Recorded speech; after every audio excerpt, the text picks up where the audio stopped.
So I'm Denise, I'm one of the business consultants here at Afford, and I wanted to give you a quick overview of the workshop we've got coming up in a few weeks, which is strategic business growth. So many people get stuck on growing their businesses and they spend so much time working in the business that they can't work on the business and therefore no growth happens. And if we take this back a little bit and think about, if you're going on a trip, you wouldn't wake up one day and say, I'm going to Hawaii.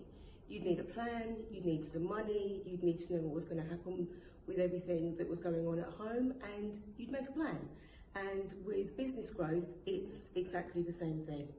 Business growth needs exactly the same approach. You need to know what it is you want to achieve.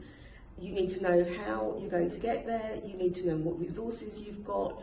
You also need to know what your limitations are and be really honest with those. And that's one of the things we'll be looking at on the workshop. Is lack of money a factor? Is lack of time a factor? You might possibly still be working 2 jobs, which lots and lots of startup entrepreneurs are, and we need to make sure that we consider all of that when looking at business growth.